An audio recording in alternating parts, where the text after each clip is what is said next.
இந்த உறவு நிலைக்கணும்னா நமக்குள்ள பிரச்சனை வரக்கூடாதுன்னா நான் சொல்றபடி நீ செய்யணும் நளன். என்ன செய்யணும் சம்மதி? அர்ஜுனுக்கு போட்டியா நிறைய போட்டி கம்பெனிகளை நடத்திக்கிட்டு இருக்கியே, அது தொழில் ரீதியா பல பிரச்சனைகளை உருவாக்குது, குடும்பத்துல குழப்பத்தையும் உண்டாக்குது, முக்கியமா உன் டெக்ஸ்டைல் பிசினஸ். பிரச்சனை எல்லாம் எதுவும் இல்ல. மாப்பிள்ள ஒரு பக்கம், நான் இன்னொரு பக்கம் பண்ணிட்டு இருக்கேன். குடும்பத்துல குழப்பம் வருதுன்னு சொன்னேன்ல, புரியலையா?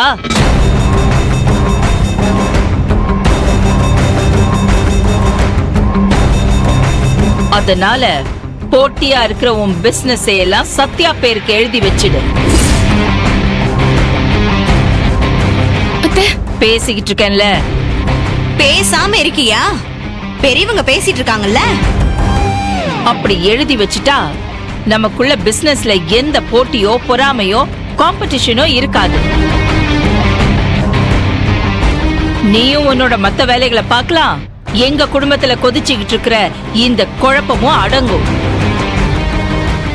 குடும்பம் அமைதியா இருக்கணும், பொண்ணு மாப்பிள்ளையோட வாழ்க்கையும் சந்தோஷமா அமையணும். அது இத பத்தி கொஞ்சம் யோசிச்சுட்டு. நான் இவ்ளோ பேசினதுக்கு நடுவுல நீ யோசிச்சு முடிவுக்கு வந்திருப்பியே, உன் பொண்ணோட சந்தோஷத்துக்காக.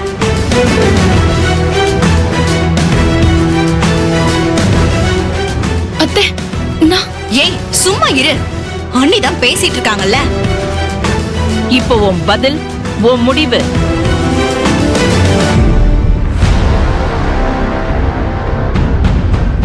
சரி சம்பந்தி, அவ்வளவுதானே. இதையே இவ்வளவு சீரியஸா பேசணும்? என் பொண்ணுக்கு தானே கொடுக்கறேன், நான் சந்தோஷமா எழுதி கொடுக்கறேன். ஓகே, அப்படி எழுதி கொடுத்துட்டா நானும் இதுவரைக்கும் நீ என் பிள்ளைக்கு எதிரா செஞ்ச துரோகத்தை எல்லாம் மறந்துடுறேன். நான் எந்த துரோகமும் செய்யல சம்பந்தியம்மா. அந்த பிரச்சனை இப்ப முடிஞ்சு போச்சு. அடுத்த பிரச்சனைக்கு வர. நாளைக்கு நல்ல நாள், நாளைக்கே உன் பொண்ணுக்கு அந்த கம்பெனி எல்லாமே எழுதி வச்சிடு. நாளைக்கே ரெஜிஸ்ட்ரேஷனை வச்சுக்கலாம். என்ன சொல்ற?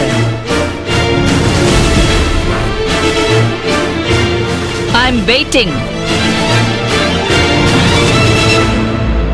சரி சம்பந்தி, நான் ஏற்பாடு பண்றேன். ஓகே.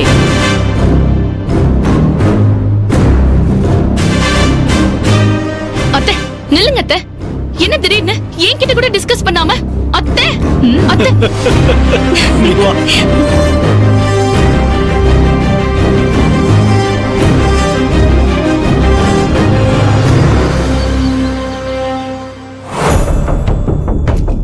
அக்கா, அக்கா. டேய், ஏன்டா இப்படி நடு வீட்ல நின்னு ஏலம் போட்டுட்டு இருக்க? அக்கா, நான் இப்ப போட்டது ஏலம் இல்ல, இன்னும் கொஞ்ச நாள்ல உன்னையும் ஆர்த்தியும் நிக்க வச்சு ஏலம் போற நிலைமைக்கு மாமா அவங்களை கொண்டு வந்துருவாரு. அது கூடி சீக்கிரமே நடக்க போகுது. சஞ்சய் 7 தலைமுறைக்கு சாப்பிடுற அளவுக்கு சொத்து சேர்த்து வச்சிருக்காருடா. அவர் ஏன்டா எங்களை வச்சு ஏலம் போட போறாரு? அக்கா, இந்த 7 தலைமுறை சொத்தெல்லாம் அங்க காத்துல பறந்து போயிட்டு இருக்கு. இப்படியே போச்சுன்னு வச்சுக்கோ, உனக்கும் ஆர்த்திக்கும் இந்த வீடு கூட மிஞ்சாது. டேய், என்ன டென்ஷன் பண்ணாம என்ன நடந்துச்சுன்னு சொல்லு. மாமா, அதான் உன் புருஷன் பாதி சொத்த இந்த சத்யா பேர்ல எழுதி வைக்க போறாரா. அந்த சத்யா நம்ம வீட்டுக்கு நிறைய பண்ணிருக்கா, நான் இல்லைன்னு சொல்லல. ஏன் நான் இன்னைக்கு இந்த அளவுக்கு மனுஷனா மாறி இருக்கேனா, அது கூட அந்த பொண்ணுதான் காரணம். அதுக்காக நம்ம என்ன சொத்தெல்லாம அவளுக்கு எழுதி கொடுக்கணும்? மாமா எழுதி கொடுக்கறது எல்லாம் சாதாரண சொத்து இல்லக்கா, எல்லாம் ப்ராஃபிட்ல போயிட்டு இருக்க கம்பெனிங்க. அக்கா, இந்த சத்யா யாருக்கா? சொந்தமா பந்தமா அப்படி எதுவுமே இல்ல. ஜஸ்ட் லைக் தட் நமக்கு அப்படி பழக்கமானவ. ஏதோ ஒரு நன்றி கடன் நமக்கு செஞ்ச உதவிக்காக உங்க சொந்த பொண்ணு பெரிய பொய் சொல்லி செல்வநாயகி பையனுக்கு பெரிய லெவல்ல கிராண்டா கல்யாணம் பண்ணி வச்சிருக்கீங்க. அதுக்கப்புறம் காலம் முழுக்க கொடுத்துட்டு இருக்கிறதுக்கு நமக்கு என்ன தலையெழுத்தாக்கா? டேய் சஞ்சய், நீ சொல்றதெல்லாம் நிஜமா? இதுதான்க்கா பிரச்சனையே. கூட பிறந்த தம்பி நீயே நம்ப மாட்ற, மச்சானும் உன் புருஷனை மதிக்க மாட்டாரு. அதான் கண்டவெல்லாம் வந்து காரியத்தை சாதிச்சுட்டு போய்கிட்டே இருக்காங்க.